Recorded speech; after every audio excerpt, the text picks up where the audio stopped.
Assalamualaikum warahmatullahi wabarakatuh. Selamat datang di Kisah Sirah Channel. Channel khusus yang menceritakan tentang kisah para nabi, keluarga dan sahabat, wali Allah, sufi, ulama dan orang-orang alim pilihan Allah.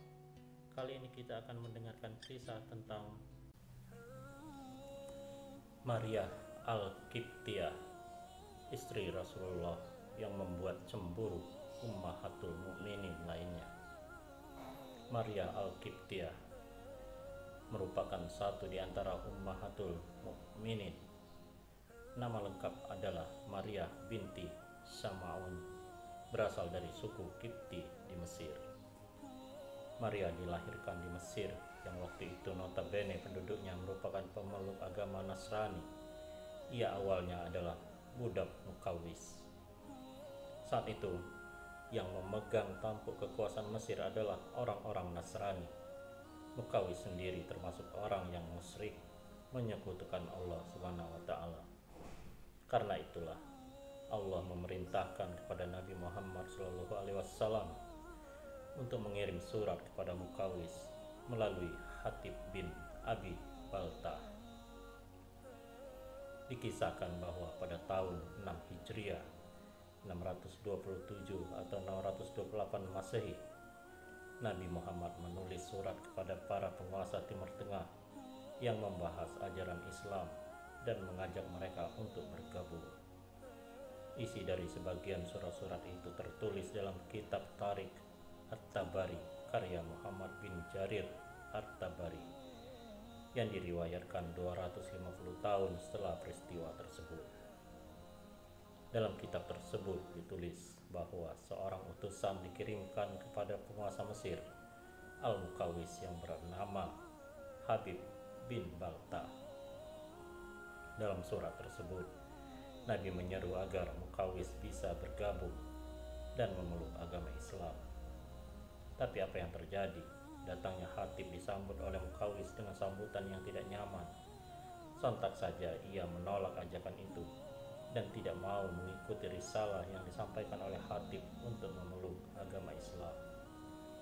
Justru Mukawis malah mengirimkan Maria bersama saudaranya yang bernama Sirin dan seorang budak bernama Maburi, serta menghadiahkan hasil kerajinan dari Mesir untuk Rasulullah.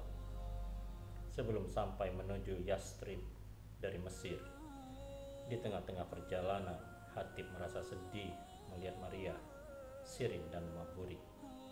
Mereka sepertinya merasa sedih karena harus meninggalkan kampung halaman. Dengan rasa kasihan melihat kesedihan mereka, Hatib berusaha menghibur sembari menceritakan tentang kemuliaan Rasulullah dan agama Islam sebagai agama yang benar, agar mereka tidak berlarut-larut dalam kesedihan. Usaha itu pun membuahkan hasil yang baik. Mereka sangat bahagia atas cerita yang Hatib utarakan. Tidak lama dari itu, lalu Hatib mengajak mereka untuk bersyahadat, bersaksi bahwa tiada Tuhan selain Allah dan Nabi Muhammad adalah utusan Allah Subhanahu wa Ta'ala. Kemudian mereka menerima ajakan tersebut dan akhirnya mereka memeluk agama Islam. Sesampainya di Madinah, Rasulullah telah menerima kabar terlebih dahulu bahwa Mukawis akan menolak ajakan tersebut. Akan tetapi Nabi merasa takjub atas pemberian dari Mukawis, sehingga dengan demikian Maria dibawa oleh Nabi Muhammad SAW. Hal itulah yang membuat istri-istri Nabi yang lain sangat cemburu, karena ada wanita Mesir yang cantik, seakan-akan istri-istri yang lain merasa tersaingi. Dengan rasa khawatir, lalu Rasul menitipkan Maria Al-Qibtiyah di rumah Harisah bin Nu'man agar istri-istri beliau tidak ada yang tersakiti. Sedangkan Sirin dan Maburi dititipkan kepada penyair muslim yang bernama Hasan bin Sabit. Singkat cerita, setelah Maria dimerdekakan dari budak oleh Nabi Muhammad, lalu dinikahi oleh Nabi. Sekian lama Maria mendampingi Rasulullah di Madinah. Ia dikabarkan sedang hamil. Mendengar kabar itu, Rasulullah gembira atas kehamilannya Baginda Rasul pun menjaga kandungan istrinya dengan sangat hati-hati. Pada bulan Dzulhijjah tahun ke-8 Hijriah, Maria melahirkan bayinya yang kemudian Rasulullah memberinya nama Ibrahim dengan tujuan memperoleh barokah dari nama bapak para nabi, Ibrahim. Dan kaum muslimin pun menyambut kelahiran putra Rasulullah dengan gembira. Pada saat berusia 19 bulan, Ibrahim jatuh sakit sehingga meresahkan Maria dan Nabi Muhammad. Maria bersama Sirin senantiasa menunggu Ibrahim. Suatu malam, ketika sakit Ibrahim bertambah parah, dengan perasaan sedih, Nabi bersama Abdurrahman bin Auf pergi ke rumah Maria. Waktu Ibrahim dalam keadaan sekarat, Rasulullah bersabda, "Kami tidak dapat menolongmu dari kehendak Allah, wahai Ibrahim." Tanpa beliau sadari di hadapan Ibrahim putranya, air mata beliau telah bercucuran. Kemudian Nabi Muhammad kembali bersabda, "Wahai Ibrahim, seandainya ini bukan perintah yang hak, janji yang benar, dan masa akhir kita yang menyusuli masa awal kita, niscaya kami akan merasa sedih atas kematianmu lebih dari hari ini. Kami semua merasa sedih, wahai Ibrahim.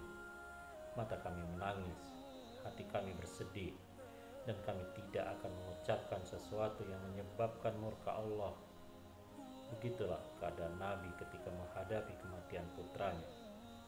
Walaupun demikian, cobaan yang beliau derita tetap berada dalam jalur yang wajar, sehingga tetap menjadi contoh bagi seluruh manusia ketika menghadapi cobaan yang besar.